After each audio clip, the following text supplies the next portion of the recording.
लालची चोर। रायगढ़ राज्य में जग्गी नाम का एक बहदाल से दूर और एक नंबर का बदमाश व्यक्ति रहता था। जग्गी हमेशा किसी गरीब का भोजन छीन लेता तो किसी के पैसे छीन लेता। राजा विक्रम जग्गी की हरकतों से बहुत परेशान था, लेकिन जग्गी हमेशा राजा की दयालुता का फायदा उठाकर बच निकल जाता। एक दिन जग्गी एक पेड़ के नीचे आराम कर रहा था कि तभी उसने देखा गांव के मुखिया सुखिया चाचा बड़े सज धज कर राजमहल की ओर जा रहे थे। जग्गी, अरे इतना सज धज कर कहाँ जा रहे हो मुखिया जी? क्या राजमहल में कोई दावत वगैरह है क्या? जग्गी की बात सुनकर गांव का मुखिया जग्गी के पास आकर बोला। मुखिया, बिल्कुल सही कहा तुमने जग्गी। क्या तुम्हें नहीं मालूम, राजा विक्रम ने आज पूरे गांव को अपने राजमहल में दावत दी है। जग्गी, किस खुशी में? यहाँ तक मेरी जानकारी है तो आज तो राजा का कोई जन्मदिन भी नहीं है। मुखिया, हाँ, लेकिन आज उनका पुत्र 10 साल का हो गया है, इसी वजह से उन्होंने सारे गांव के लोगों को दावत दी है। जग्गी, 10 साल का हो गया है? भला उसके 10 के होने से पूरे गांव की दावत का क्या संबंध है? मुखिया, दरअसल पंडित जी ने राजा विक्रम से ऐसा करने के लिए बोला है। उन्होंने कहा है कि अगर वो ऐसा करेंगे तो उससे उनकी प्रजा और ज्यादा सुखी रहेगी। और तुम तो जानते ही हो कि राजा विक्रम कितने दयालु हैं और अपनी प्रजा के लिए वो कितनी चिंता करते हैं। जग्गी, फिर तो काफी अच्छे अच्छे पकवान भी बने होंगे। मुखिया, ये भी कोई कहने की बात है जग्गी? अरे राजा के घर पर दावत है भैया, तो जाहिर सी बात है एक से एक अच्छे पकवान बने होंगे। जग्गी, तो फिर तो अच्छी बात है मुखिया जी, आप चलिए, मैं भी तैयार होकर कुछ ही देर में राजमहल पहुंचता हूँ। हाँ। जग्गी की बात सुनकर मुखिया जोर जोर से हंसता हुआ बोला। मुखिया, लगता है तुझे किसी ने अभी तक ये नहीं बताया जग्गी कि राजा विक्रम ने सबको दावत दी है, सिवाय तेरे। जग्गी, क्या मतलब? मुखिया, मतलब ये है कि राजा विक्रम के साफ साफ आदेश हैं कि आज के दिन जगदीश ताजमहल के आसपास भी ना दिख जाए, नहीं तो उसकी खैर नहीं। जग्गी, ये तो राजा की बहुत ज्यादा गलत बात है। मुखिया जी, क्या मैं इस गांव का व्यक्ति नहीं हूँ? वैसे तो तुम्हारा राजा बड़ा दयालु बना फिरता है। दयालु राजा वही होता है जो अपनी प्रजा को एक समान समझता है।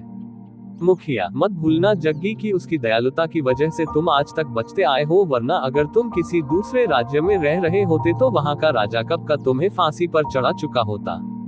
और सुनो, मेरी बात को मजाक मत समझना भैया, राजमहल की ओर भटक भी मत जाना, बता रहा हूँ। मुखिया की बात सुनकर जग्गी के चेहरे पर क्रोध झलकने लगा। जग्गी, देखना मुखिया जी, जिस दिन मैं राजा बनूंगा उस दिन मैं किसी के साथ ऐसा व्यवहार नहीं करूंगा। मुखिया, राजा और तुम? हे, लगता है तुम दिन में भी सपने देखने लगे हो जग्गी। अरे तुम्हारे जैसे मक्कार और चोर कभी राजा नहीं बनते भैया, ये हसरत अपने दिल में ही रखना। अगर राजा को पता चल गया तो आजीवन तुम्हें कारागार में डाल देगा। इतना कहकर मुखिया जग्गी का मजाक उड़ाते हुए और जोर जोर से हंसते हुए वहां से चला गया। जग्गी गुस्से से बड़बड़ाता हुआ अपने आप से बोला। जग्गी, ये राजा अपने आप को समझता क्या है? पूरे गांव को दावत दी, मुझे दावत नहीं दी, ये तो मेरी बहुत ज्यादा बेइज्जती है। लेकिन कोई बात नहीं, मैंने भी अपने ऊपर पूरी बेशर्मी लाद रखी है। मैं राजमहल जाऊंगा, देखता हूँ राजा क्या कर लेता है। जग्गी तैयार होकर सीधे राजमहल में पहुंच गया। राजमहल में अच्छे अच्छे पकवान देखकर जग्गी के मुंह में पानी आ गया। जग्गी, अरे वाह, देसी घी की पुड़ियां भी है, मिठाई भी है, हाँ, कितनी शानदार खुशबू आ रही है। जग्गी तुरंत उन पकवानों की ओर लपक कर उन्हें खाने लगा कि तभी राजा विक्रम की नजर जग्गी पर पड़ गई। वो गुस्से से जग्गी की ओर आकर बोले। राजा, वैसे तो मैंने मना किया था कि तुम इस राजमहल के आसपास भी मत जाना, लेकिन मैं जानता हूँ कि तुम एक नंबर के बेशर्म हो।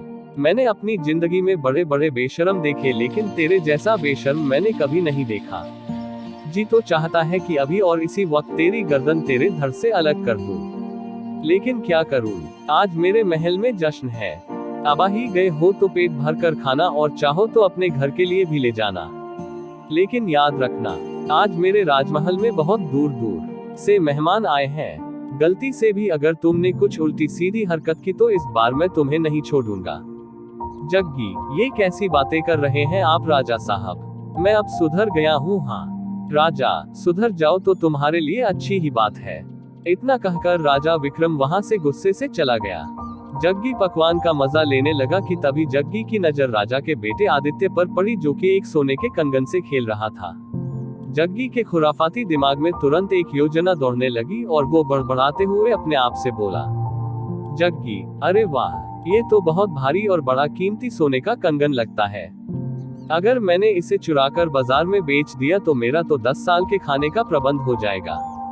फिर चोरी करने की जरूरत ही नहीं है। हाँ, जग्गी मुस्कुराते हुए राजा के बेटे आदित्य के पास जाकर बोला, जग्गी, छी छी छी, राजा के बेटे होकर नकली सोने के कंगन के साथ खेल रहे हो।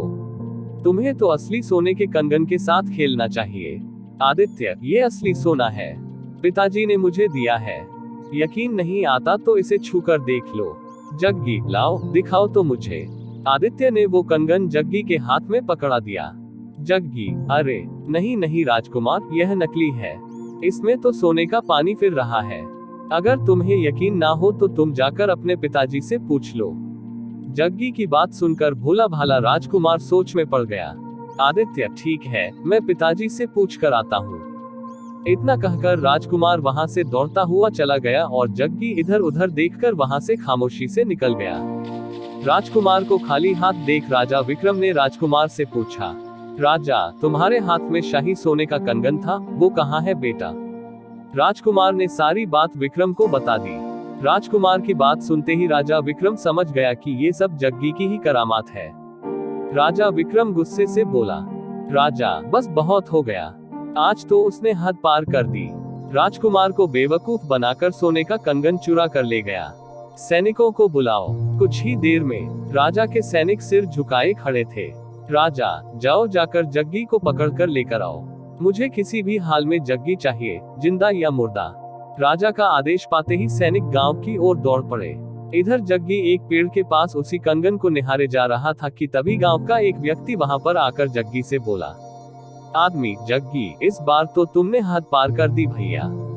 राजा विक्रम ने तुम्हें जिंदा या मुर्दा पकड़ने का आदेश दिया है, समझे? उस व्यक्ति की बात सुनकर जग्गी पूरी तरह से घबरा कर बोला, जग्गी, ये कैसी बातें कर रहे हैं भैया? राजा विक्रम तो बहुत ज्यादा दयालु है, मुझे लगा कि हर बार की तरह वो मुझे इस बार भी माफ कर देंगे। आदमी, अबे पागल वागल हो गया क्या तूने तो इस बार राजा के घर पर ही चोरी कर ली भैया। तेरी मौत तो इस बार पक्की है भैया, ठोक के बजा के। अब जो है ना, अब तुझे भगवान के अलावा और कोई नहीं बचा सकता भैया। जग्गी, मैं राजा के पैर पकड़कर माफी मांग लूंगा और ये कंगन उन्हें वापस कर दूंगा।